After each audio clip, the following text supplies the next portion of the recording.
И во деновите од викендот, како и на почетокот на новата работна недела, во Кочани нема евидентирано ново заболени лица со COVID-19. Според известувањето на Министерството за здравство, во меѓувреме на ниво на држава оздравени се вкупно 53 лица, од кои 4 се од Кочани. Со тоа и понатаму останува досегашниот број на 28 заболени од коронавирус на подрачјето на Центарот за јавно здравје Кочани. Од нив вкупно 15 се излекувани, другите се уште позитивни, а како што е познато, едно лице веќе и почина. Во изминатите 24 часа во Македонија биле направени 289 тестирања, при што се потврдени 13 нови случаи, од кои 4 во Скопје, 5 во Куманово и по 2 во Прилеп и Тетово. Со ова, вкупната бројка на диагностицирани досега изнесува 1399 пациенти. За жал, во изминатото денонокие починали и две повозрасни лица, едното од Желино Тетовско, а другото од Куманово. Бил на лекување во државната болница во Скопје и заболел од коронавирус. Уште еден пензионер од Виница има позитивен тест од COVID-19 и со првиот кој беше регистриран во петокот, бројката на заболени од коронавирус во оваа општина изнесува 2. Случајот го потврдија од Министерството за здравство и од општината. Во меѓувреме, бројката на лица во самоизолација и државен карантин во оваа општина се намалува.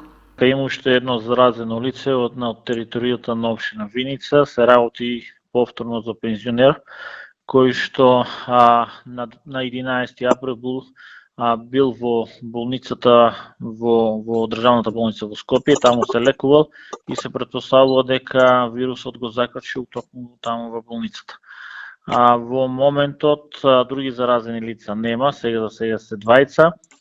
Во самоизолација имаме 18 лица во општина Виница и еден во државниот карантин. Димитров информираше дека тој веднаш е пример на лекување, а неговите блиски и блиските на прво заболениот пензионер имаат негативни тестови за COVID-19. Овие две лица кои што се заболени од општина Виница, за сега нивните најблиски се тестирани и се негативни, така да не очекуваме дека бројот ќе се зголема. Димитров додаде дека мерките за заштита остануваат да важат и задолжително е граѓаните да носат маски, посебно кога одат во маркетите или јавни установи и институции. Општина Кочани ги продолжува привремено запрените градежни работи за реконструкција и преасфалтирање на 3,5 километри од локалниот патен правец до селото Мојанци, за што се инвестираат над 15 милиони денари. Средствата за реконструкција се обезбедени како грант од Швајцарската агенција за развој и соработка, со чија финансиска поддршка се реализираше изградбата на пречистителната станица за отпадни води во близина на ова населено место. И покрај тоа што ги направивме сите планови дека патниот правец треба да биде завршен до крајот на минатата година, за жал, заради доцнење на делот на изведата на колекторскиот систем, кој поминува на 2 места преку патниот правец од Кочани до Мојанци, мора работите на патниот правец да бидат целосно прекинати и да се чека најпрвен да биде завршен колекторскиот дел, па потоа да се пристапи кон реконструкција на патниот правец. Ова навистина беше повеќе од потребно, бидејќи ако ние го реконструиравме патот и повторно се копаше преку него, навистина немаше да има никаква смисла и од тие причини одлучивме да почекаме да се заврши овој дел од колекторскиот систем, па потоа да пристапиме кон реконструкција на патниот правец.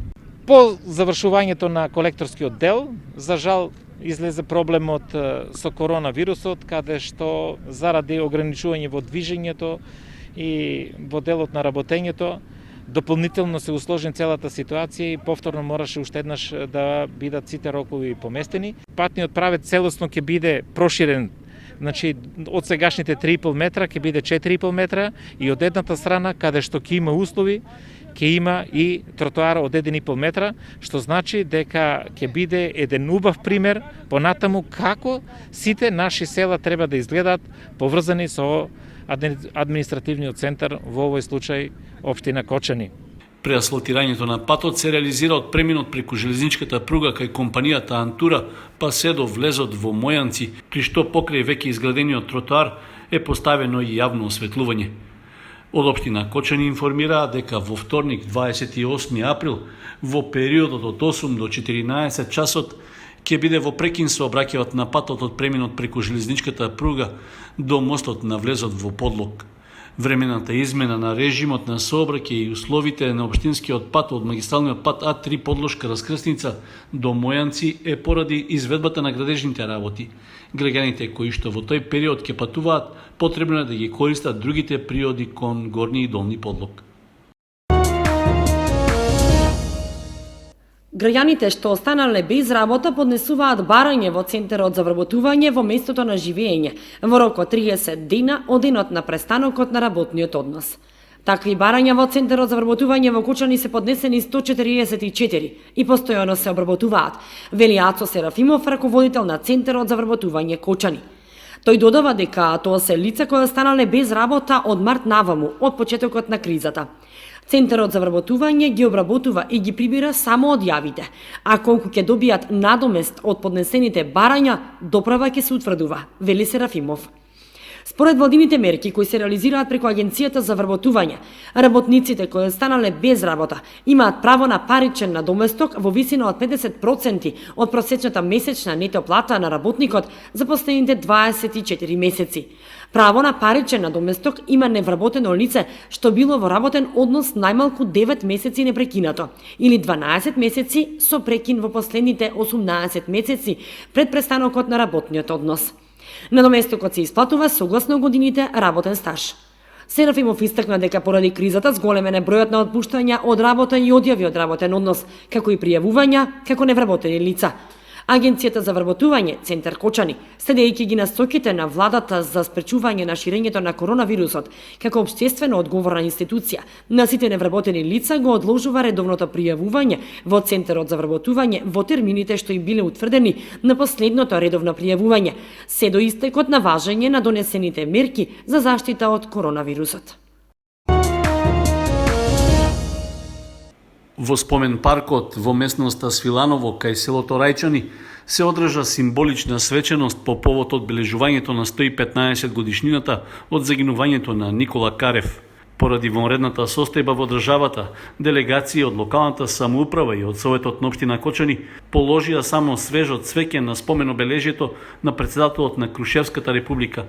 Изостанаа планираните културно-историски активности по тој повод. Почитувајќи ги препораките и мерките за заштита од коронавирусот, беше прилагодено и одбележувањето на овој трагичен датум од македонската историја.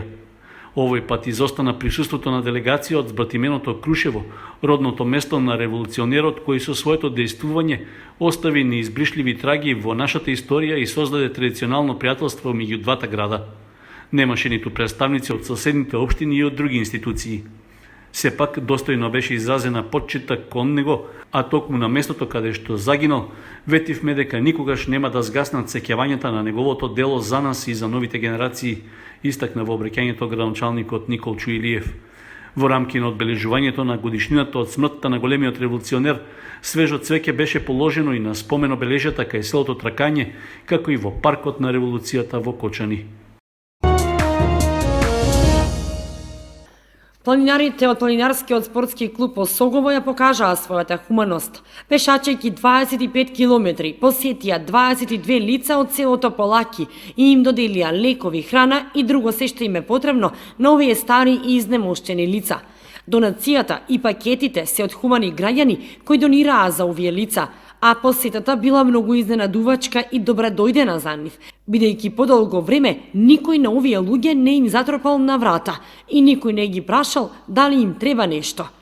Тошо Антов, претседател на планинарскиот спортски клуб Осогово, апелираше ваквиот пример да го следат и институциите и фирмите, особено Црвениот крст.